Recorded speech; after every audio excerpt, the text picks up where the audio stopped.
Hey guys, Boy here, and this is things I learned with BSJ's Juggernaut. As you can see, I am very sick, but I wanted to upload the last video because I promised I would make 4 videos this week and last week, and this is the last one. I actually almost considered not uploading it, but after I saw this replay, it was actually rather short, but it had a lot of small things to talk about, so let's go. In this game, BSJ faced one of the hardest lanes I've seen in a while, so first I want to discuss how he dealt with it, but later on also comment on him going battle free, an item that a lot of people feel is dead. The lane already starts pretty bad since the fissure blocks BSJ's path towards the tower, which means that not only he will miss CS, the wave will push towards Dire. You might be asking why not block the off lane then? Well, you can do it, but unlike that, BSJ will lose less CS in the second example, since he cannot physically be in the tower right now. He could use a TP, but a lot of times that's not worth it, and we'll talk about it shortly. This position also allows Dire to press for BSJ very hard, since he either has to less hit or run away from the damage.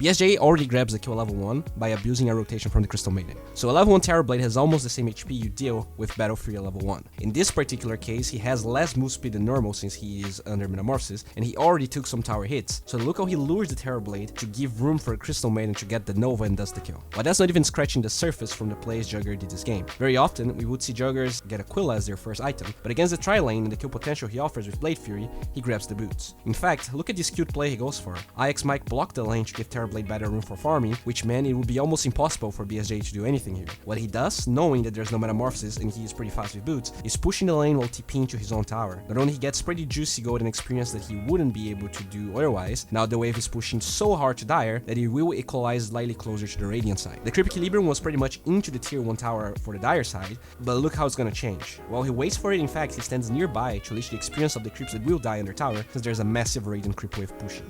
The new equilibrium spot is not perfect, but way better than the last one. Another thing to mention in his skill build is the level 2 ward instead of crit or more damage with Blade Fury. He got the first blood onto the Terror Blade, but it's very unlikely that he's going to be able to do it again. He's also starting to be out of regen, and this skill allows him to stay in lane for longer while healing the Crystal Maiden as well. In the early levels, if you also add the standard HP regen, you can go from 5% HP to 100% HP with your level 2 healing ward, which is insanely powerful in a lane like this. We'll see BSJ using it very well. The heal is so much better that it also works as a bait, since most of the time the enemies won't be counting with that much HP regen coming. As CM gets locked down, look how he casts the ward away from anyone's attack range while hiding it there. The CM dies, Shaker survives, but BSJ is now full HP, Dire committed a lot of stuff, and Shaker has to retreat, giving him the opportunity to farm a little bit. He never loses the ward, while he also forces Dire's cooldowns and keeps drawing aggro. The boots is also good because of that. It allows him to get into Terror Blade's attack range when his Metamorphosis and then get out faster, meaning that instead of taking 2 hits to draw aggro, he'll probably take only 1. Eventually, even with level 1 Blade Fury, he gets the kill, suspecting the Shaker left the lane to scout for runes, and they were actually right.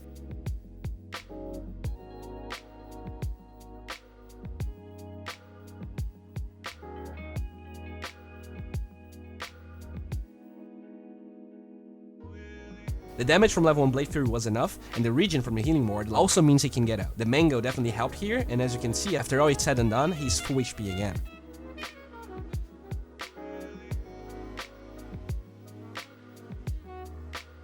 The impact of that second point is definitely better than the crit, since he rarely directly the TB at this stage, and we saw how Terror Blade being very low HP allow him to get kills anyways. Even with all of that going for him, he fares more tangles than Mango. The pressure is down for now, but he can't leave the lane just yet. I mean, he can, but he's farming probably faster or at the same speed than the Terror Blade while getting kills, so staying in the lane is good for him. He kept on skipping the crit, which definitely makes sense in a lane as contested as this one. One thing that BSJ kept doing is trying to farm this large camp stack when the lane pushed because of the fissure blocks. He suspected there was vision here, so not only he dodges damage, but he gets some of the creeps, and later, when TB commits Metamorphosis, he knows he can farm here, so he goes for the next camp Terror Blade would farm after the lane pushed. It's pretty clear that Dire has vision here, but at least he denies some of it.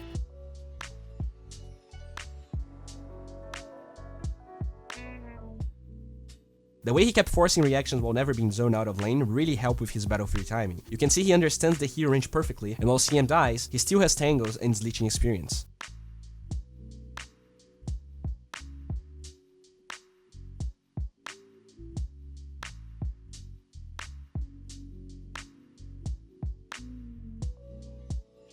I really like how BSJ plays once he gets level 6. I think he wanted to solo kill the Terror Blade, but he had no mana for the Omnislash, so mid-skill, he understands and backs off. Actually, he gets mana as he levels up, but he commits the ward first and backpacks his Mango, giving him another kill in the bottom lane.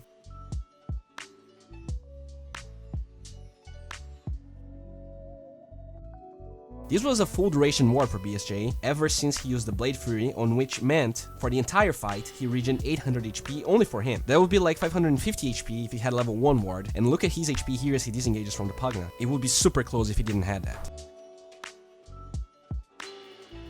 In a normal game, I think this shrine would be committed at minutes 5 exactly, but since he had all the extra regen, constantly drew aggro, and was smart, he's almost level 7 at 9 minutes against the tri-lane, which is quite commendable. As he comes back to the lane, note how the ward regen makes a huge difference as Dire tries to pressure him.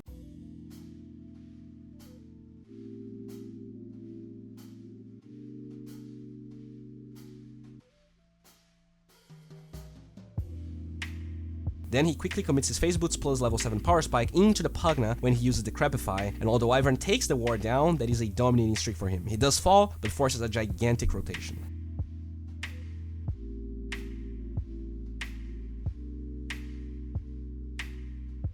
Now what I want to talk about is him going Battle Fury. I will use my opinion, but most importantly Dota Buff's guide section to talk about it. In my opinion, there are two based reasons for you to go Manta first or Battle Fury first. The first Manta reason is when you're against too many things to dispel. For instance, in this game you get Brambles, Curse Crown, Treant Boobs, and Overgrowth. The second one is having a good early game, and that might be weird, right? Because a lot of people use the fact that they had a great early game to justify greedier items. And that's fine sometimes. I guess what I meant is that if you have a terrible early game, going Manta first can sometimes feel underwhelming unless you're against heroes where the dispel actually makes sense. In games where you don't really fear for your life that much, and you had a pretty bad early game, and you're against a greedy illusion hero like PL or TB, Battle Fury can be quite effective, and you can see a lot of games where the Juggernaut had an awful laning stage, ended up going Battle Fury.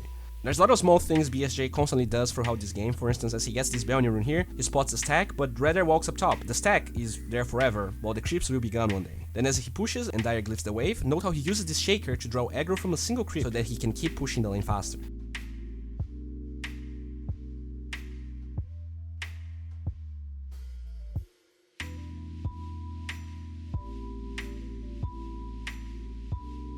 He can also play this aggressive since he has vision of so many heroes around the map, and eventually the Terrorblade shows up, and you can see the pings that he asks for a rotation. After all, he has Zombie Slash.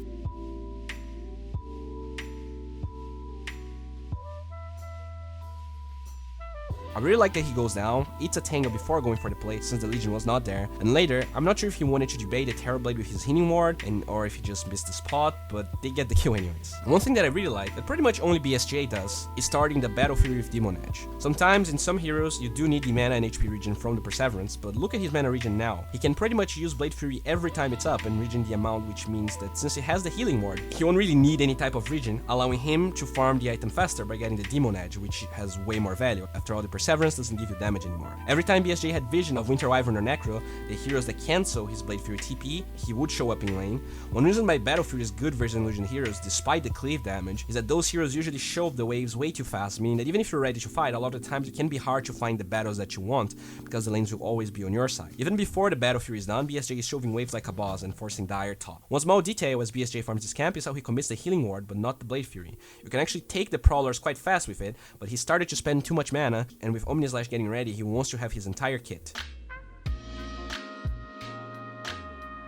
Not only that, he also buys the Voice Sun here instead of the Ring of Regen, which would mean he could complete the Battle Fury faster in the side shop, because the side shop doesn't sell the Ring of Health anymore. Instead, he was able to constantly push the waves with Blade Fury, and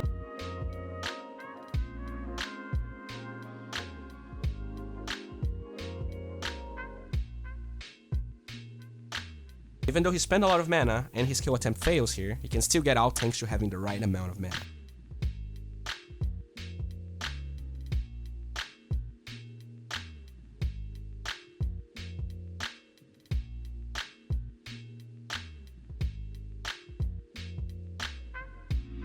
Eventually, even though he has no Omni, he decides to help his team. Terrorblade just bought back randomly and he has a healing ward. Pretty good contribution, and the game starts to be pretty hard for the Dire.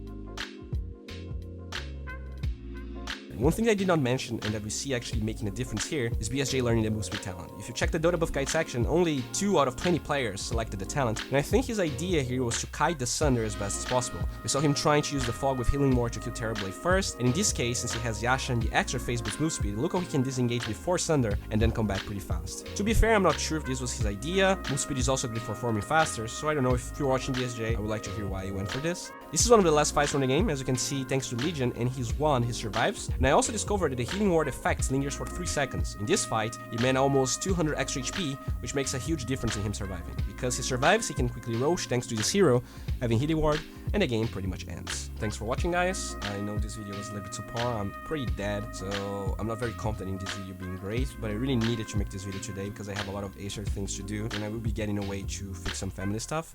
Hopefully I'll be back as fast as possible.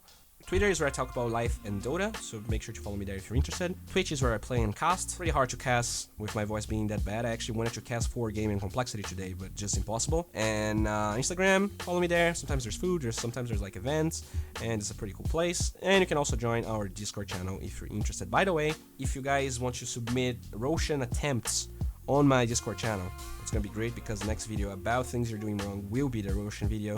So I would like to see some pretty bad Roshan attempts so I can compare with some pretty crisp ones. Thanks for watching, bye.